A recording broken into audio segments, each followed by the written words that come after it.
Second world war में दोनों sides पे मोस्टली जर्मन और ब्रिटिश मेडिटेरियन में और ये यूरोप में तो यही एक दूसरे को रिप्रेजेंट कर रहे थे। इन्होंने क्या ब्लंडर किए, क्या गलतियाँ ऐसी की, अगर ना करते तो सूरत हाल मुख्तलिफ होती। ब्रिटिश ने सबसे पहली गलती ये की कि वो थोड़े ज़्यादा जज्बाती हो गए। हालांकि वो उनके बारे में ये परसेप्शन है, इवन हिटलर को भी ये परसीव करता था कि ये एक पॉलिटिकल माइंड वाले लोग हैं, ये टेबल पे आके बात करते हैं बैठ के। जब वो हिटलर ने थोड़ा मूवमेंट किया था चीकोस्लोवाकिया की तरफ और नॉर्वे में भी बंदे, जब पोलैंड के साथ वो चल रहा था, तो ही वॉज एक्सपेक्टिंग कि मेरे साथ ये टेबल पे बैठेंगे, हम बैठ के इनसे नेगोशिएट करेंगे, तो कोई बीच का रास्ता हो सकता निकल आए।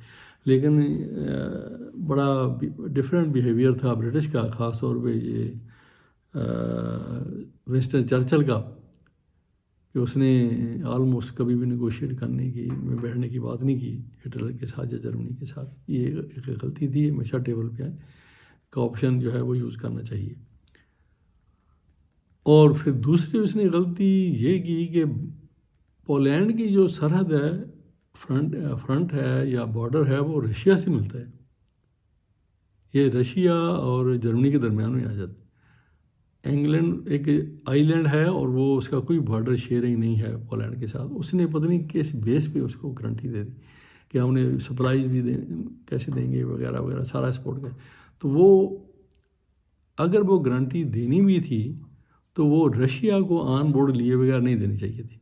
सबसे ज़्यादा जो बेस्ट पोजीशन में था पोलैंड को सिक्योर करने में, पोलैंड को कोई सिक्योरिटी देने में, वो रशिया था, जिसके पास रिसोर्सेज भी थे, लंबा चौड़ा बॉर्डर भी था और साथ सरहद भी थी।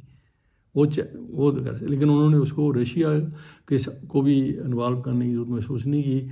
उल्टा ये कहते रहे कि नहीं, रशिया से तो जर्मनी बेहतर है। रशिया के साथ जो हेल्प लेने का मतलब ये है कि इससे तो बेहतर है कोई हमलावर को हम बर्दाश्त कर लें, यानी ऐसी बातें कर रहे थे इवन पोलैंड भी और ये ब्रिटिश भी। और फिर बाद में जो चर्चिल और लोगों का सामने आया कि इन्होंने जब जंग की सूरत हाल बदलने लगी, तो अगर ये थोड़ा सा रैशनल माइंड होते, पॉलिटिकल माइंड होते, थोड़ा सा दिल से सोचते, तो जंग 2 साल पहले ख़त्म हो सकती थी और लाखों जानें बच सकती थी। लेकिन ये एक ज़िद पे अड़े रहे कि नहीं जी, अनकंडीशनल सरेंडर, अनकंडीशनल बिला मशरूत सरेंडर करें। इससे फिर जंग आगे चलती गई और लोगों के पास फिर उनका ये ठीक है मरना ही है तो फिर ऐसे ही सही। उधर हिटलर ने बहुत सारी गलतियां की। हिटलर की जो सबसे बड़ी खामी थी ना, सब एक ही मेन खामी थी उसमें, वो थी inability to decide in time. वो सही वक्त पे फैसला नहीं कर सकता था, इसका उसे बहुत नुकसान होगा। मसलन उसका पहली गलती जो सही वक्त पे फैसला ना करने की, वो जब फाल ऑफ फ्रांस हुआ, फ्रांस उन्होंने ओवररन कर लिया, तो डंकर्क में ये जितनी भी अलाइड फोर्सेस थी वो बची खुची, वो वहाँ समुद्र डंकर्क में जमा हो गई कि वहाँ से बाई सी वो वहाँ से निकला होगा। अगर वो अपने पेंजर को या गुडेरियन को ना रोकता 2 दिन के लिए उनको, तो वो 2.5-3 लाख की जो फौज थी वो भी इनके कब्जे में आ जाती और ब्रिटिश बिल्कुल ही इस हालत में ना होता कि दोबारा इनकी सामने आता। काफ़ी अरसे तक उनको तैयारी करनी पड़ती।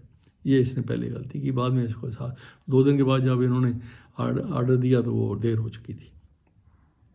इसी तरह रशिया के साथ जंग छेड़नी ही नहीं चाहिए थी जबकि इनका एग्रीमेंट हो गया था, लेकिन अगर छेड़ लिया तो फिर उसमें इन्होंने गलतियाँ की। इन्होंने अगेन जो पेंजर एडवांस था टुवर्ड मॉस्को उसको रोक दिया कि जी इन्फेंट्री का वेट किया जाए। ये गलती थी। विदाउट इन्फेंट्री, जैसे कि गुडेरियन इंसिस्ट करता रहा, बहुत कोशिश करता रहा कि मुझे इजाज़त दीजिए, मेरे बिल्कुल रीच में है, मैं टैंक से लेके मॉस्को में पहुंच सकता हूं, लेकिन नहीं दी गई। नतीजा ये हुआ कि आगे मौसम ख़राब हो गया और मॉस्को तक पहुंचना ही इतनी बर्फ़ में और फ्रीजिंग, बिलो फ्रीजिंग बर्फ़, मड। उस वक्त रशिया की जो रोड नेटवर्क है वो भी बहुत पुराना था, ताज़ा ताज़ा इनकलाब आया था तो वो कीचड़ गारा उसमें फंस के रह गए इनके टैंक और जर्मनी सारा। ये इन्होंने और बड़ी गलती की।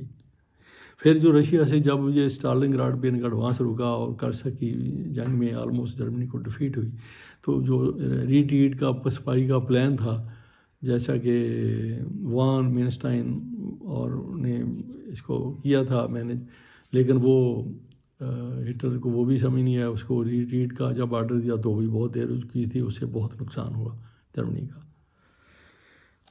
और फिर नॉर्थ अफ्रीका में रोमल जो जिस तरह से उनकी एक्स्ट्राऑर्डिनरी अचीवमेंट्स हो रही थी लेजेंडरी डेजर्ट फॉक्स की, वो वहाँ सप्लाईज जो थी वो उनसे उनको नहीं मेंटेन कर सका, क्योंकि इसमें शायद कोई उनकी लिमिटेशन भी हो, क्योंकि इतने फ्रंट खोल लिए थे और इतने दूर दराज फ्रंट थे जैसे रशिया के, जैसे नॉर्थ अफ्रीका।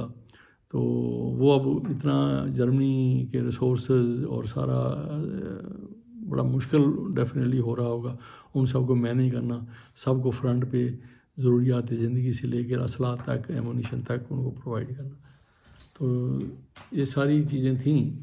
तो लेकिन अगर ये ना होती तो सूरत हाल शायद बहुत डिफरेंट होती, इस जंग के नताइज शायद मुख्तलिफ होते।